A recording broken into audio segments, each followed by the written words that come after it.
Does that mean that I'm only an adult fiction reader? Does that mean that I am a proper adult now? That's such a scary thought. Hey guys, welcome or welcome back. Today we're going to talk about all the books that I read in November and December of 2025. It was a pretty mixed month for me. I definitely had some 5 stars to near 5 stars, and I also had some 2 to 3 stars. I would say overall not like the best month, but that's okay. Let's just get started.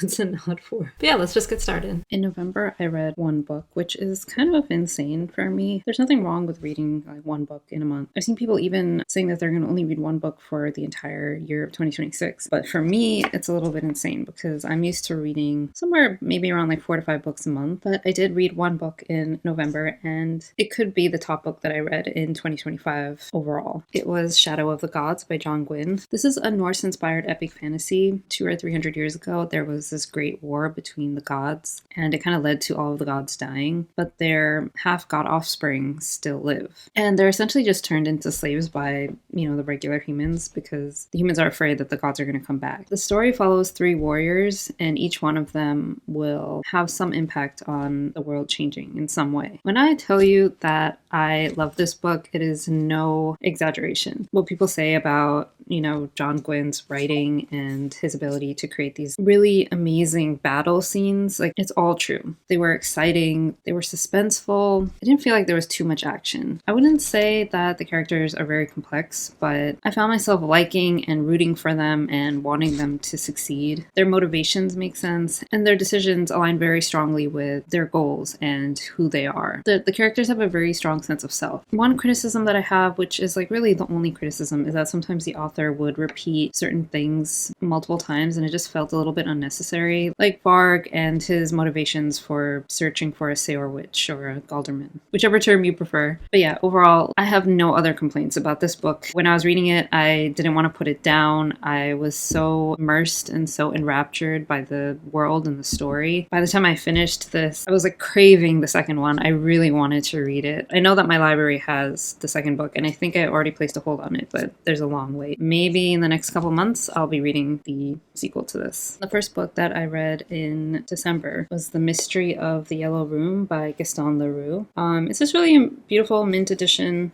of the book. I got this book in a subscription box. It was like a bonus book. It was one of those classics subscription boxes, and the book for that box was Phantom of the Opera by Gaston Leroux. Basically, a woman is found attacked in her bedroom that was locked from the inside, but the attacker can't be found, and there was no possible way for him to have escaped from the house without anyone seeing him. And we're following a young journalist as he's investigating this mystery. He's very much like a Sherlock Holmes character, and even the book is written from the perspective of a friend or a colleague, so it definitely gives you a lot of like Sherlock Holmes, Watson vibes. And my overall thought while reading this was just too much testosterone. I don't know how to explain it. The whole book, we're just following this Sherlock Holmes type of character that seems more interested in beating the competition than actually solving the mystery. And at times it was a little boring, and it did drag a little bit. And overall, I don't know why I thought I would enjoy this, because I didn't even really enjoy Phantom of the Opera. The other thing is that with my December TBR, I drew randomly from my spreadsheet of my physical TBR. So I kind of got this as a random draw. I am glad that I read it and knocked it out. And,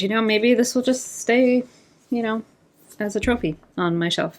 Then the next book that I read in December was Wuthering Heights by Emily Bronte. The story follows the tragic lives of 2 individuals, Heathcliff and Catherine, and it explores how their poor upbringing affected their lives as well as the lives of the people around them. I didn't know when I started reading this that this was being made into a movie that's coming out this year. I was just reading it because it was a buddy read with my best friend. Both of us bought the same edition at the same time from the same bookstore, and we were like, yeah, let's just do a buddy read with this. This was also my second time reading this. It's been a month since I read this, and I still think about it. I am obsessed. I found it impossible to put this book down when we got into like the meat of the story, but I love this book for what it is, which is not a love story. I would say this is primarily a tragedy and kind of a drama too. I would say that this is not the kind of book for someone who wants to like the characters they're reading about. This book does have a slow start, and if you decide to read it, you might end up wanting to DNF it pretty quickly. Do me a favor and read at least up to chapter 5. Tell me that it doesn't get juicy.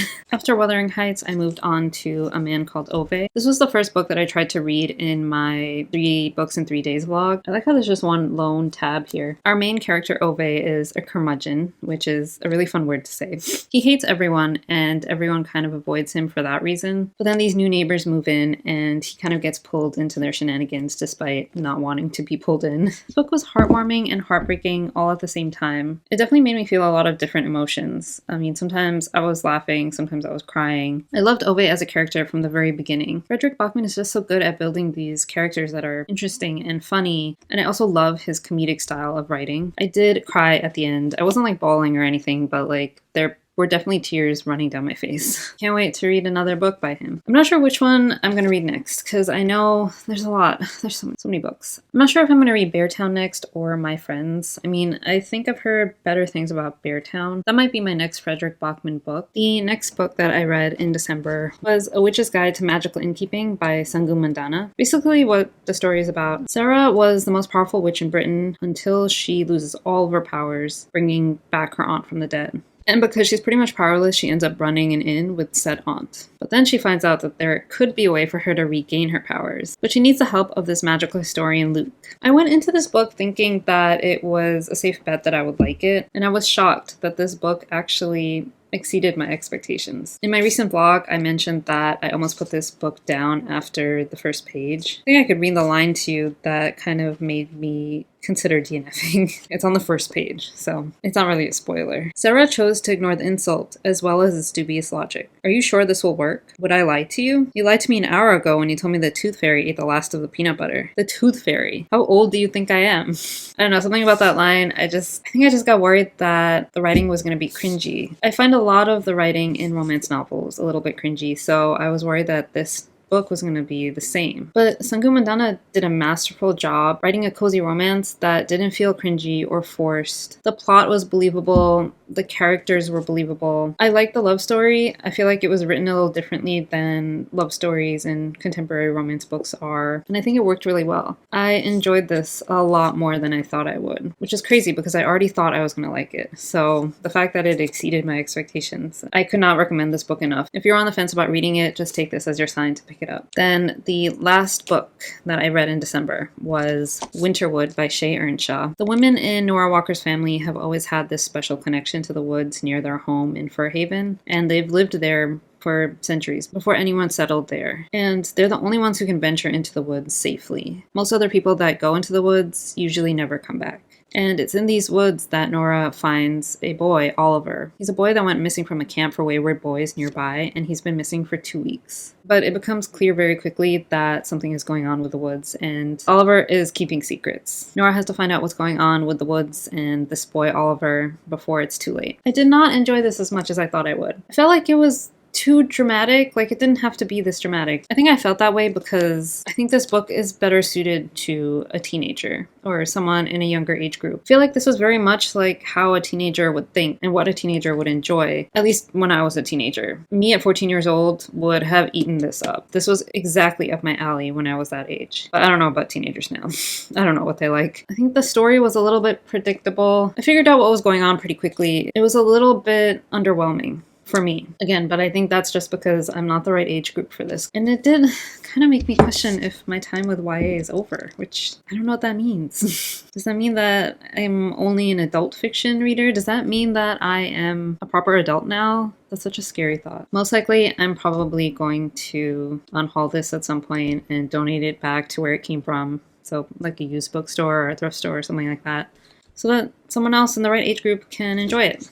That is everything that I read in the months of November and December. At first I was a little bit embarrassed that I only read one book in November, but I don't think that that means November was a bad reading month. I did read one of my new favorites, so I can't really be mad about it. I hope you enjoyed this video. I hope you read some great books at the end of last year, and I will see you soon.